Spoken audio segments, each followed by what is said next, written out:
Harshita. Karwa plus ಚಾನೆಲ್ಗೆ ಸ್ವಾಗತ.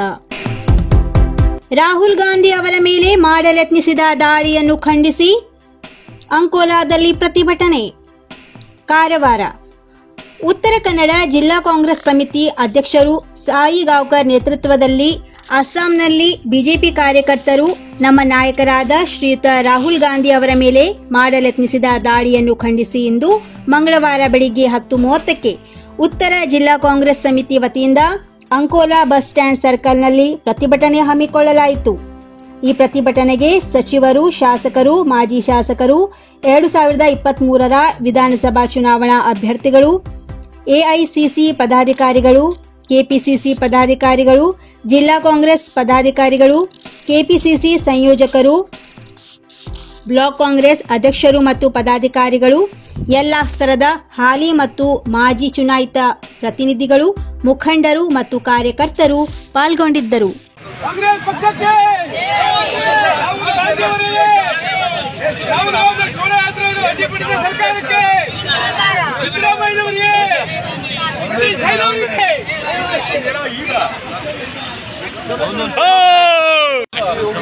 ಕಾಂಗ್ರೆಸ್ಸಿನ ಹಿರಿಯರನ್ನ ನಮ್ಮ ಜಿಲ್ಲಾ ಕಾಂಗ್ರೆಸ್ ಸಮಿತಿಯಿಂದ ಅತ್ಯಂತ ಆತ್ಮೀಯವಾಗಿ ಸಾಗಿಸ್ತಾ ಇದ್ದಾನೆ. ಹಾಗೆ ಅದರಂತೆ ಬಂದಿರತಕ್ಕಂಥ ಮಾಧ್ಯಮ ವರದಿಗಾರ ಮಿತ್ರರನ್ನು ಕೂಡ ಪೊಲೀಸರನ್ನು ಕೂಡ ನಾವು ಅತ್ಯಂತ ಗೌರವದಿಂದ ನಾನು ಇವತ್ತು ಸ್ವಾಗತಿಸ್ತಾ ಇದ್ದೇನೆ. ಪಾಂಡುರಂಗೌಡರು ಈಗಾಗಲೇ ಮಾತನಾಡಿದ್ದಾರೆ. ನಮ್ಮ ಈ ಪ್ರತಿಭಟನೆಯ ಉದ್ದೇಶ ಏನಂತ ಕೂಡ ಹೇಳಿದ್ದಾರೆ. ನಮ್ಮ ಭಾರತ ಜೋಡೋ ನ್ಯಾಯ ಯಾತ್ರೆ ಮಣಿಪುರದಿಂದ ಪ್ರಾರಂಭವಾಗಿತ್ತು, ಅದು ಅಸ್ಸಾಂಗೆ ಬಂದಾಗ ಗಲಾಟೆ ಪ್ರಾರಂಭವಾಗಿದೆ. ನಮ್ಮ ರಾಹುಲ್ ಗಾಂಧಿಯವರ ಬಸ್ಸಿನ ಮುಂದೆ ಬಂದು ಬಿಜೆಪಿಯ ಕಾರ್ಯಕರ್ತರು ಬಂದು ಗಲಾಟೆ ಮಾಡಿ, ಕಲ್ಲು ತೂರಾಟ ಮಾಡಿ, ಬಡಿಗೆ ಹಿಡ್ಕೊಂಡು ಬಂದು ನಮ್ಮ ಮುಖಂಡರಿಗೆ ಹೊಡೆದಿದ್ದಾರೆ. ಅಂದರೆ ನಮ್ಮ ಕಾಂಗ್ರೆಸ್ಸಿನ ಮುಖಂಡರಿಗೆ ಒಬ್ಬರಿಗೆ ಗಾಯವಾಗಿದೆ, ರಕ್ತ ಬಂದಿದೆ. ಇಂಥ ಘಟನೆಯನ್ನು ಬಿಜೆಪಿ ಸರ್ಕಾರ ಮಾಡಿಸ್ತಾ ಇದೆ, ಬಿಜೆಪಿ ಪಕ್ಷ ಇವತ್ತು ಮಾಡಿಸ್ತಾ ಇದೆ.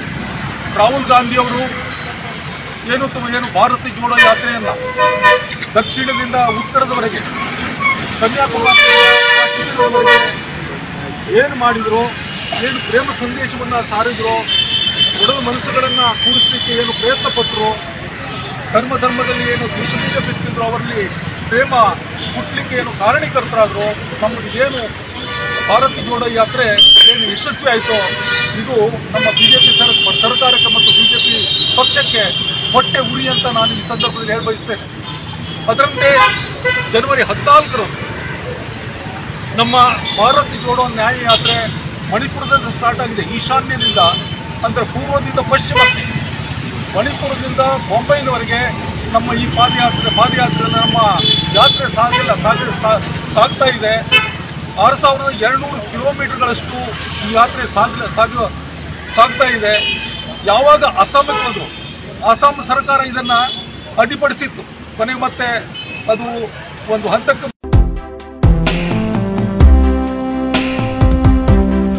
ಶಾಸಕ ಶಿವರಾಮ್ ಹೆಬ್ಬಾರ್ ಅವರಿಂದ ಅರಣ್ಯ ಇಲಾಖೆ ಯಲ್ಲಾಪುರ ವಿಭಾಗದ 2024ನೇ ಸಾಲಿನ ಕ್ಯಾಲೆಂಡರ್ ಬಿಡುಗಡೆ. ಯಲ್ಲಾಪುರ. ಮಾನ್ಯ ಶಾಸಕರಾದ ಶಿವರಾಮ್ ಹೆಬ್ಬಾರ್ ಅವರು ಇಂದು ಪಟ್ಟಣದ ಅರಣ್ಯ ಇಲಾಖೆಯ ಸಭಾಂಗಣದಲ್ಲಿ ಅರಣ್ಯ ಇಲಾಖೆ ಯಲ್ಲಾಪುರ ವಿಭಾಗದ 2024ನೇ ಸಾಲಿನ ಕ್ಯಾಲೆಂಡರ್ ಅನ್ನು ಬಿಡುಗಡೆಗೊಳಿಸಿದರು. ಈ ಸಂದರ್ಭಗಳಲ್ಲಿ ಜಿಲ್ಲಾ ಪಂಚಾಯತ್ ಮಾಜಿ ಸದಸ್ಯರಾದ ವಿಜಯ್ ಮಿರಾಶಿ ಸೇರಿದಂತೆ ಅರಣ್ಯ ಇಲಾಖೆಯ ಹಿರಿಯ ಅಧಿಕಾರಿಗಳು, ಸಿಬ್ಬಂದಿಗಳು ಉಪಸ್ಥಿತರಿದ್ದರು.